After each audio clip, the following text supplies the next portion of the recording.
My golden sister ruined my credit using my name. I reclaimed everything, and now she's lost it all. My name's Alex. I'm 28, and let me be upfront. My life has never been simple or easy. Growing up, I lived in the constant shadow of my older sister, Amelia, who had this almost magical ability to be the center of attention, starting from childhood. She was the golden girl of our parents, perfect in every way, always dazzling, with a smile that could light up any room. Teachers adored her. Family friends couldn't stop raving about her, calling her a young star. And me? Well, I was the brother standing quietly in the background, sometimes holding her bag, reminding people that she had a sibling. Amelia relished her role as the ideal daughter. Flawless on the surface, but deep down, she was as cunning as they come.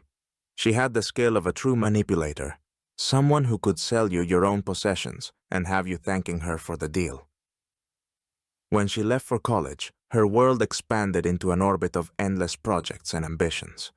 It seemed like her life was an unending sequence of wins, celebrations, and glowing achievements. But behind that radiant facade, storm clouds were gathering. I was blissfully unaware of them, until one day, those very clouds decided to unleash their fury on me, smashing through any illusions I had left. It started with a visit to the bank. Nothing extraordinary, just a routine check on my credit score. One of those adult moments when you realize that with age comes an avalanche of responsibilities. I strolled in, flashed a polite smile at the teller, and waited for the printout. That's when the circus act began. The teller's eyes widened, and they looked at me as if I had fraudster stamped across my face. "Sir, you have significant debts," they announced, every word dropping like a bomb. Significant debts? What the hell? A rush of panic spread through me like wildfire as I tried to make sense of what I was hearing. My mind raced, repeating, "This must be a mistake." But there was no mistake. The debts were real, and they were attached to my name. I sat there trying to maintain some semblance of composure while fighting the urge to collapse. Around me, the bank buzzed with people handling their business, their lives moving forward, while mine felt like it had just been derailed by an invisible sledgehammer. "Dude, what the heck?" I whispered to myself, desperately searching for answers that didn't seem to exist. And then, the harsh reality clicked into place, clearer than any plot twist in a bad movie. Someone had tampered with my credit history, and it wasn't an anonymous hacker. A few phone calls, a bit of digging, and some overheard gossip pieced it all together. Amelia. My perfect, dazzling sister had decided that her glitzy lifestyle was worth trashing my reputation. I pulled up to my parents' house, the facade of cozy normality greeting me like a bad joke. It was the kind of place that screamed, "Everything's perfect here," as long as you never dared to speak the truth. I stepped out of the car and took a deep breath, the late afternoon breeze rattling the wind chimes on the porch like they were warning me to turn back. But I'd come too far to second-guess myself now. Through the window, I spotted Amelia, sitting at the dining room table with the regal composure of someone who believed the world revolved around her. That practiced smile, as flawless as a toothpaste ad, was plastered across her face. Inside, the room felt stifling, almost as if the air itself was holding its breath. The clock on the mantel ticked faintly, each second stretching out like an eternity. My heart thudded, nerves wrestling with the rage simmering under my skin. With a deep exhale, I pushed open the door and walked in, my hand trembling just enough for me to notice. "Hey," I said, taking the chair directly across from her, locking eyes with her cool, calculating blue stare. No pleasantries. I didn't have the patience for pretense. "All right, Amelia, let's cut to the chase. I've discovered something about my credit history," I said, my voice tight but controlled. Like how someone decided my name would make a great piggy bank for their little indulgences. For a heartbeat, the room tensed.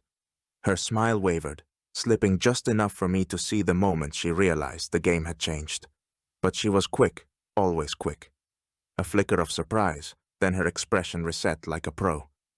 "Alex, you have to understand, I was in serious financial trouble," she said, putting on her well-rehearsed look of wide-eyed innocence, as if this was all some heartfelt confession that I should graciously accept. I let out a bitter chuckle, leaning back in my chair. Serious trouble? You mean like not being able to buy another Gucci bag? Or missing out on a trip to Bali for your soul-searching reset? The sarcasm dripped from my words, and I could almost see them splatter on the polished wooden floor between us. Mom, standing in the doorway with eyes full of concern, placed her hand on my shoulder, her voice low and gentle, like she thought she could will peace into existence. "Alex, please, let's not argue. We're family," she said, her tone coated in that soothing syrup that worked wonders when I was 5 and scraped my knee. Not now. Dad, leaning against the wall with crossed arms, nodded, adding his signature line. "Family is what matters most." Right, family. The kind that handed over one kid's financial future for the sake of the other's whims. Amelia's eyes narrowed, the frustration beginning to crack her serene mask. She wasn't used to being challenged, especially not by me. "Alex, it was a mistake. I'm already trying to fix it," she said, palms up in that mock peace gesture that made me want to break something. A mistake? This wasn't forgetting a birthday. This was willingly throwing me under the bus while she rode off into the sunset. I leaned forward, letting the silence stretch before dropping the weight of my response. "You know what, Amelia? Your fairy tales won't work this time. I didn't come for excuses. I came for the truth. And if I don't get it here and now, I'll find it in court." The room seemed to freeze. Mom gasped, Dad's jaw clenched, and Amelia's eyes flickered with something I hadn't seen before.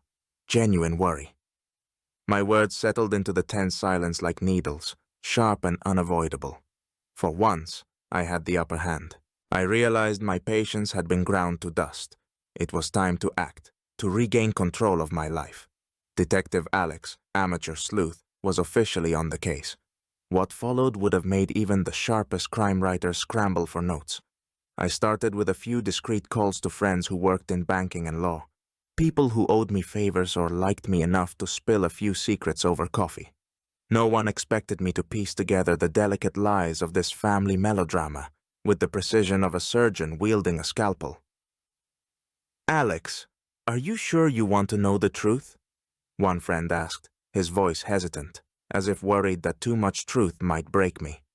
I stared at my laptop screen, Amelia's transactions flickering under the dim light. Fraudulent credit movements? Check. Shell companies registered with my name attached? Check. And those signatures? They looked like someone had traced them straight from the bottom of my high school essays. Every new discovery was gasoline on the fire burning in my chest. This wasn't just betrayal. It was a masterstroke of deception. I wasn't just collateral damage. I was the chosen scapegoat, the pawn while Amelia played queen, controlling every piece on the board. The time had come to upend her little game. Once I had all the puzzle pieces laid out, silence was no longer an option. One particularly suffocating evening, as my parents sat in the living room discussing weather reports and the latest neighborhood drama, I walked in, my grip firm on a thick folder of evidence. Mom's eyes met mine, and she stiffened, her sixth sense warning her that peace was about to shatter. "What's with the serious face, son?" Dad asked, as if I'd walked in with a report card.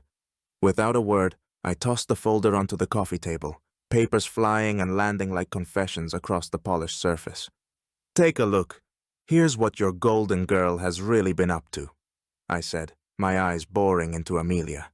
She sat paralyzed, eyes wide as though someone had just spotlighted her on stage mid-monologue. Mom's lips pursed as she pressed a hand to her temple. "Alex, what kind of drama is this? You know we all make mistakes. Amelia just slipped up." "A mistake?" My jaw clenched. "Mistakes don't involve orchestrating fraudulent businesses under your brother's name and burying him in debt. Mistakes don't come with such practiced precision." This was artful treachery. Amelia's face tightened, the veneer of calm slipping as she stammered. "Alex, I can't explain. I had no choice. Times were tough, and I needed the money." I didn't let her finish. "Oh, spare me, Amelia. Tough times is skipping dinner and counting coins for gas money. What you did was a calculated move, using my name like a credit lifeline, while you carried on as if you were untouchable." Dad, ever the peacemaker, tried to insert himself into the fray. We need to stay united as a family. Support each other. The irony hit me so hard I almost laughed. I turned to him, a bitter smirk on my face. Family? Funny how family becomes a convenient excuse to cover up betrayal when it suits you, isn't it? The silence that followed was thicker than a winter's fog, the weight of my words settling like iron on everyone's chest. And for the first time, Amelia wasn't the center of attention. She was the culprit exposed. The day finally came to put an end to this family circus, where I'd been the dancing bear and Amelia the trainer, with her whip of deceit. I called everyone into the living room, the same space usually reserved for weather updates and nostalgic tales of Mom's famous apple pie. But today, it would be the arena where reality would take its first swing. I stood at the center, eyes darting between them with a look that dared anyone to interrupt. "Showtime," it said. Mom perched on the edge of her seat, gnawing at her lower lip, eyes flitting nervously between us. Dad, arms crossed, wore that furrowed brow expression like he'd just realized he'd forgotten something crucial. And Amelia? She lounged in her chair, legs crossed and chin lifted, the picture of defiance. To her, this was just another stage where she always won, another spotlight she expected to claim. "All right, let's begin the show," I said, dropping the thick folder onto the table. The papers exploded out, a cascade of truths that laid bare her schemes. Contracts with falsified signatures, email trails from disgruntled acquaintances tired of being pawns, statements that connected all the dots. The proof was irrefutable. Amelia's lips curled into a condescending smirk as she folded her arms. "What's this, Alex? Did you get hooked on detective thrillers? All this drama just because you're bored?" Her voice dripped with that sickly sweetness, the kind you use when trying to placate a child who's seen too much. "Think I'm joking, do you?" I took a step forward, my voice low, but laced with controlled fury. "These numbers, these papers, they don't lie, Amelia. Unlike your sob stories about tough times. This isn't a friendly chat. This is your reckoning. Your games are over. No more using my name as your golden ticket." The room held its breath, silence so thick you could practically choke on it. Mom stared at me with wide, disbelieving eyes, as if I'd just sprouted another head. Dad exhaled a sigh so deep it seemed to empty his soul. And Amelia? For the first time, that smug confidence faltered, replaced by a flash of something raw and unguarded. Anger, sharp and defensive, flickered in her eyes. "Alex, you're overreacting. Yes, I made mistakes, but..." "Mistakes?" I let out a harsh, humorless laugh. "A mistake is burning your dinner or losing your keys, setting up fake companies and borrowing money in your brother's name. That's not a mistake, Amelia. That's criminal intent." A heavy silence followed, pressing down like a storm cloud ready to break. Mom looked ready to weep, fingers twisting at the hem of her sweater.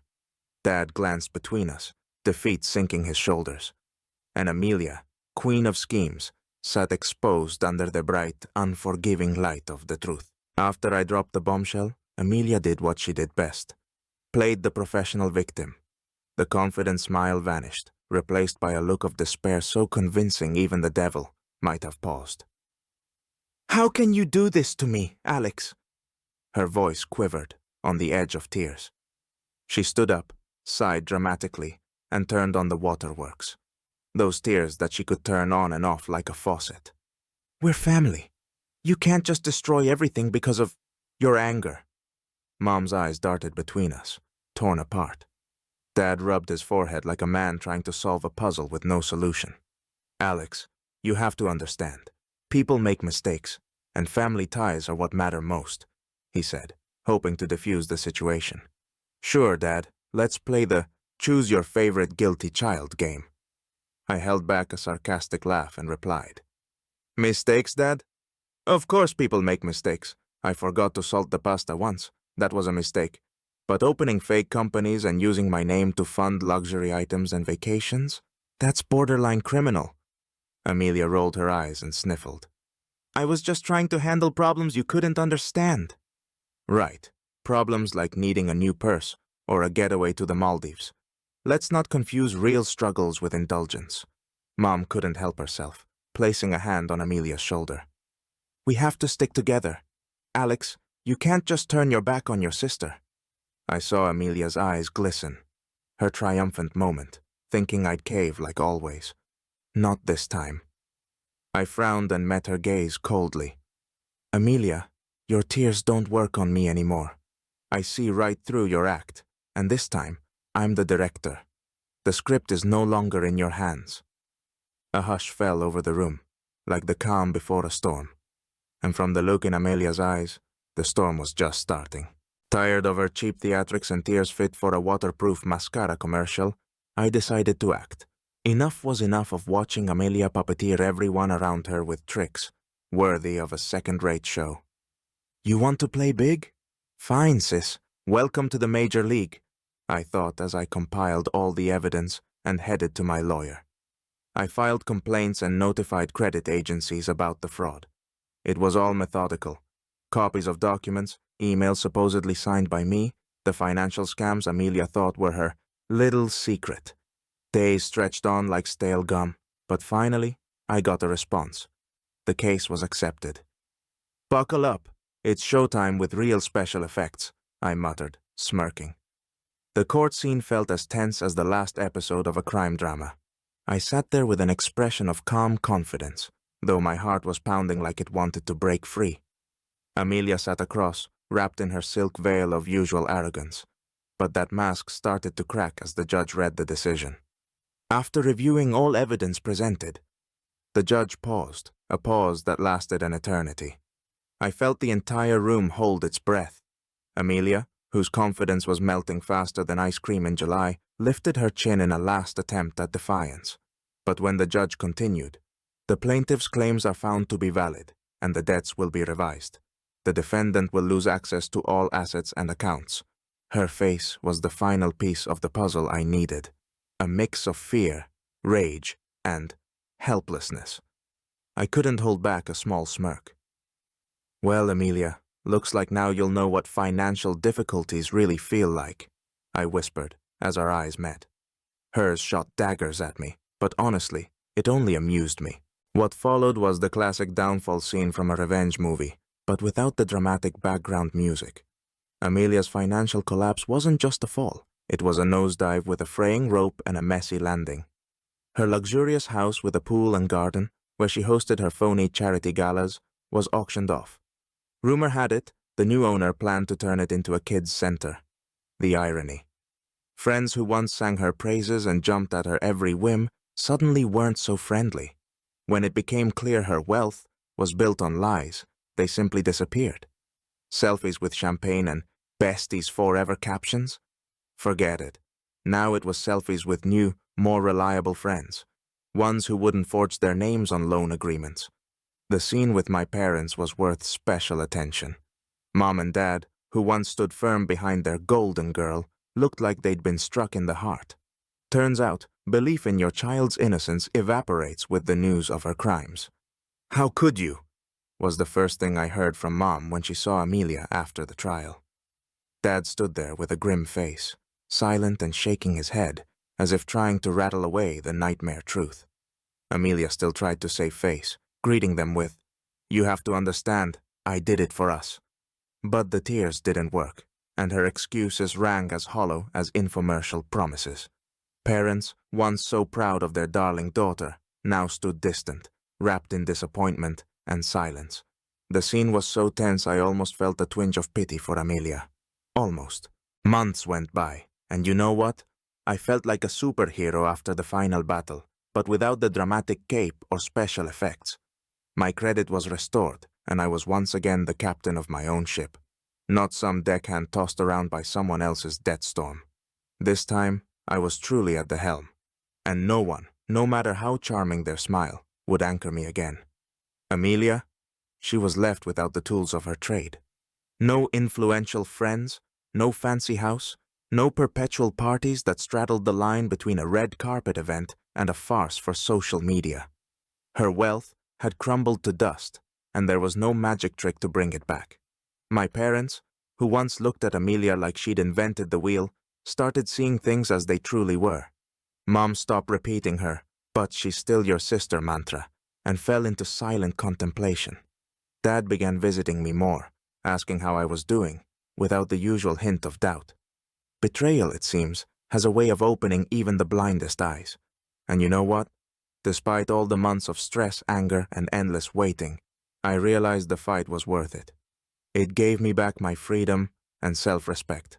Yes, it hurt, like being stretched on a rack, but that pain was proof I'd broken free of her shadow and reclaimed my life. This is freedom, I thought, watching the sun that now seemed to shine brighter than before.